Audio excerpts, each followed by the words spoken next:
Hi, it's the Voracious Reader again with another book review. Today I'm going to be reviewing Jaron Lanier's 10 Arguments for Deleting Your Social Media Accounts Right Now.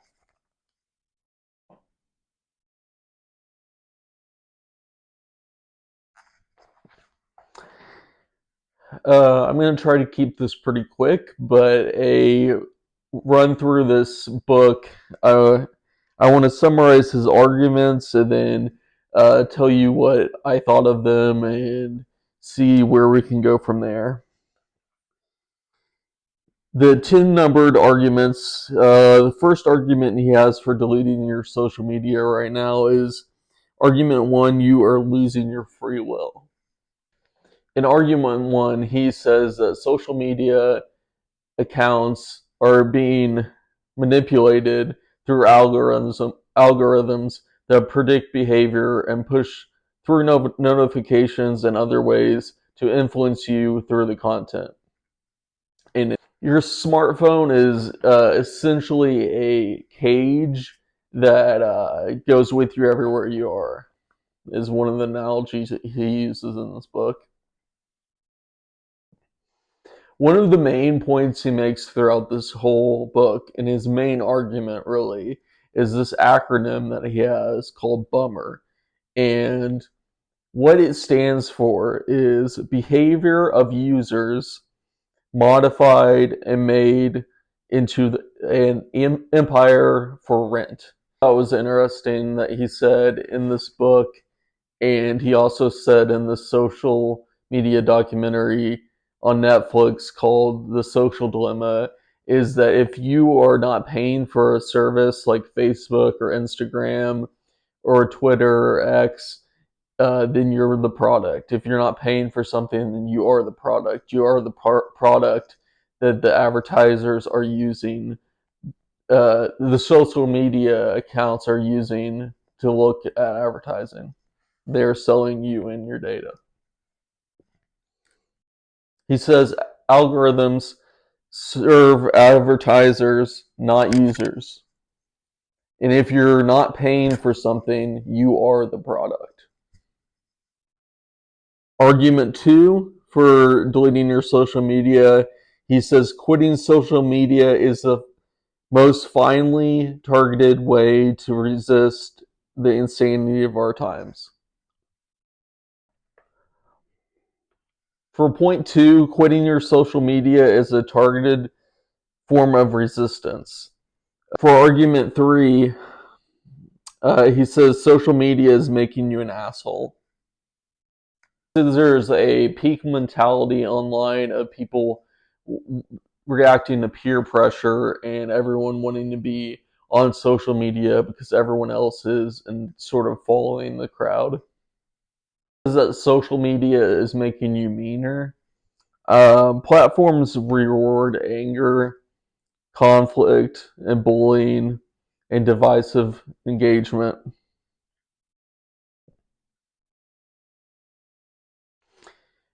People get addicted to anger online, and we've all seen that. Two main personality types online, he says. One is a lone wolf mentality, and one is a group pack mentality. Solitary wolf is independent, rational, and curious, and the pack is emotional, driven, reactive, and conformist. Argument four is social media is undermining truth.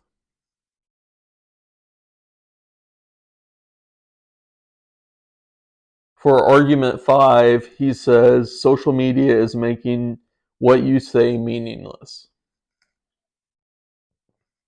He says that social media devolves what you say. Online discourse often lacks sincerity.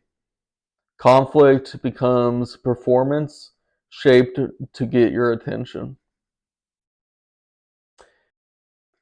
Argument six, Jaron Lanier says social media is destroying your capacity for empathy. Social media destroys empathy. What he means by that is it's shallow communication. It's very superficial, and we're projecting these lives that none of us actually live. Um, Emojis and short posts strip away the nuances of actual communication. We live in these. One thing that I learned in this book that I've also thought about on my own a lot is that we live in these echo chambers where we only see other people like ourselves or people on the complete other side to make us angry. But we live in these worlds where there are echo chambers and expose like minded people with views, and it's harder to learn about other people's views. Argument 7: social media is making you unhappy. Social media is making you unhappy. He said this is because of the constant comparison amongst other people. It breeds insincerity, anxiety, and depression. It's a big case of FOMO, of the fear of missing out. It's cultivated like they're how people on Instagram you may see, it seems like they're always going on vacation and they're traveling and they're doing all these fun things that you don't do in your own life, but they're not posting their jobs and taking care of their kids and everyday routines. And this distorts reality. We're not seeing what other people's lives really look like, and everyone's trying to curate their own Instagram and their own ways of being seen by other people. Outrage sells, reason doesn't. We have short attention spans, a reduced nuanced understanding. I've seen this with TikTok.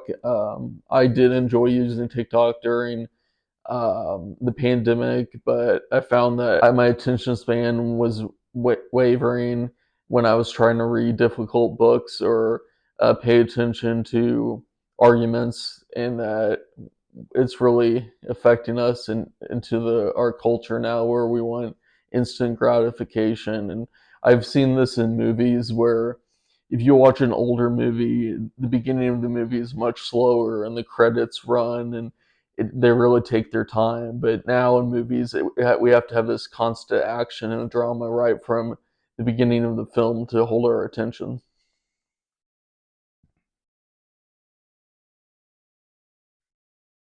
Next, argument 8 is social media doesn't want you to have an economic dignity.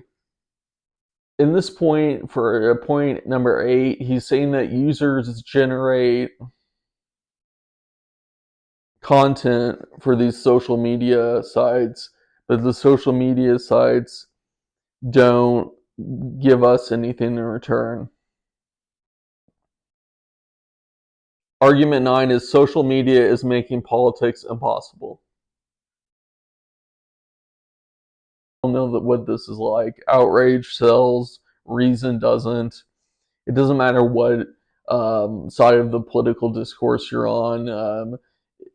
Social media tries to make you angry and uh, tries to make you upset, and social media tries to use this anger to manipulate you to be addicted to the media and the advertisements and dig even deeper into the social media.